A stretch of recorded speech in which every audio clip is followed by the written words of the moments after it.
pixel art tips for developers.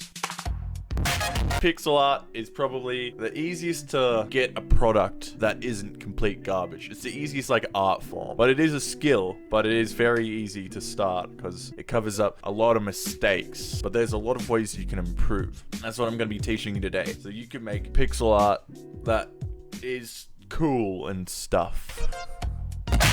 In this video, you're gonna go from level 1 Ooga Booga, Ooga, Ooga Booga, Ooga, to level 100 Village Chief. Ooga Chaga Ooga, Booga Ooga Chuga Ooga. You get me, fam? Now let's jump into it, bruv. Let's jump into it. Alright. And meanwhile, while I'm doing these tips, I'm gonna be making some enemies for my game. If you don't know about it, is an offline TV fan game, like RPG type thing. And we've only got one enemy, so you know I need to get some more. So you know this is like big brain. You know me. I got that big brain. And by the way, this is probably aimed at more people who aren't really like haven't done a lot of art or you know don't have a lot of experience with art. Just like some basic tips. So if you're like pretty competent, I don't think you'll learn much here. Maybe you will. I don't fucking know. This is more like stuff that I've learned. What can I start with? What kind of enemy do we want to create here? That's the question. We need some like real grunt type of enemies. So like we've got a slime. The next thing I can think of is a bat. So I'm just gonna make a Zubat ripoff basically. Now our first tip, what you want to do, you want to go down here, you want to select black. Because it's the same color as my wicked soul.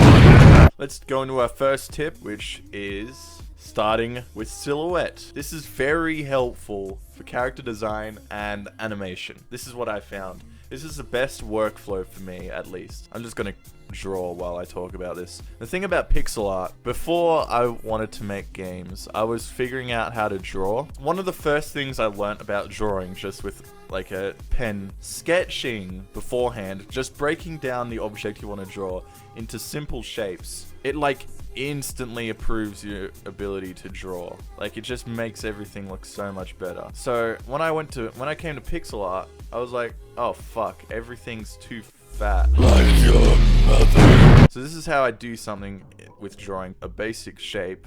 This is like the start of a head. You know, you draw the face line, but shit looks really fucking whack. You know what I mean, bro? It don't look right. So the alternative to sketching that I've found is just to draw the shape, like the general shape, the silhouette. Ever since I've learnt like this kind of workflow trick, things are a lot easier to do, especially with animation.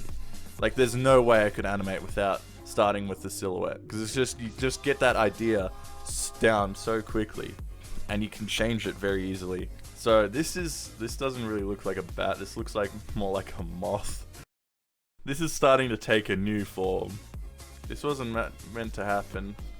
I was meant to draw a bat. This wasn't meant to happen. I was meant to be like a god. I was meant to come on here, make some fucking god tier pixel art. We're gonna make, I'm just gonna get some reference. That's my third tip, by the way. That was meant to be my third tip, but now it's gonna be my second tip. References are sick, bro. Hang on, what if I just type in bat pixel art? This is a cool bat thing. Whoa, look at this thing. So what we're gonna do is we're gonna find a bat that I would like to copy, or at least, or get inspired by, you know, get inspired. Yeah, definitely not copy it. Alright, I think I've found it. I think I've found the perfect bat. Oh yeah, that's some good reference. See, like these are bat wings. Here's some more reference that I'm gonna fucking take. Yeah, that's looking like bat wings. Look at that. Oh yeah, baby. Oh yeah, baby. Yeah, look at that bat. That looks like a bat. That's a lot better. You see how much reference can help? Just by looking at a few things, we've gone from fucking whatever the fuck these two things are to like, wham, this definitely looks like a bat from the perspective. Like some kind of little bat fucker. You know what, we might actually want to make his body a bit longer just to make it so that it's a bit more recognizable. Now that we've done that, we're going to get some nice dark blues because Zubat is blue. And we're just going to start filling out the general color shapes here. Often, a lot of the time when I'm doing art, you know, the first time I do shit, it doesn't actually look that good. But then I just kind of keep refining it, you know, until it starts looking not dog shit. Tip for people using Ace Right, if you press Shift and O while you've got black selected, or any color. It just picks it makes an outline of the color you've got selected. Definitely starting to take shape, you can see here. Here's another pro gamer tip for people using Sprite. You see up here, if you click this and then put it here, you can start, like, if you do something on one side, it does it to the other. Very helpful when you're doing symmetrical shit. Let's go on to the shading now. So my next tip is about how to shade properly. What I used to do was I used to just make shadows around the edges of like it didn't fucking matter about anything. I just put a darker color just around without really thinking about it. And that kind of works, but it's not quite right. You get a type of effect, but how you should be thinking about it. Okay, so you got to think about your light source. If you break it down into simple surfaces, the surface that is most facing the light is going to be the brightest, and the surface that's least facing the light is going to be the darkest. And look, I need like a flat object. How about a book? Okay, here's the closest book. We've got 50 Shades of Grey. It's a good read. Anyway, I've got a light source from that direction as well. This is not good. What I'm trying to say is if you angle it away from the light source, it's going to become darker. You can see. So that way's the light source. The more you angle it, the darker it's going to get. And now it's... Anyway, I don't know what the fuck I'm doing. But, yeah, you can...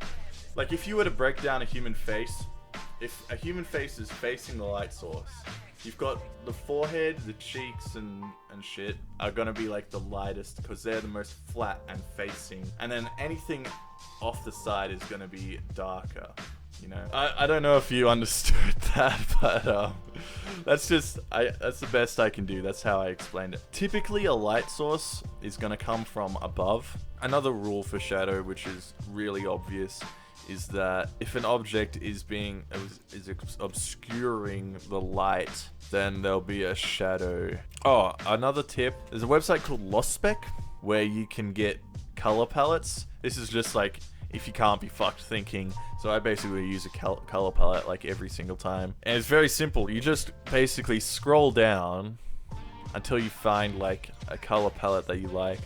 Let's say you like this. You like the high saturation. You click on it, and then you can just go PNG, and then save this PNG. You can import the palette into the top there by going load palette, and then finding it. And then boom, you've got all the colors from the thing. And you can make sick as art, bruv. Sick as. Is that all I need to do? This is a pretty simple shading job, actually. And yeah, you just gotta kind of keep on trying shit until it looks good.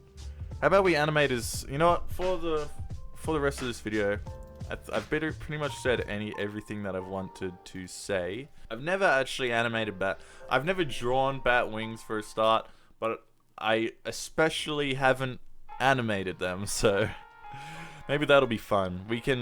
I can show you how I do animation. Okay, I'll animate him. I'll animate him right now. We'll make this look real nice after. We just gotta kind of rough it in, you know? I mean, it already kind of looks like he's flapping, right?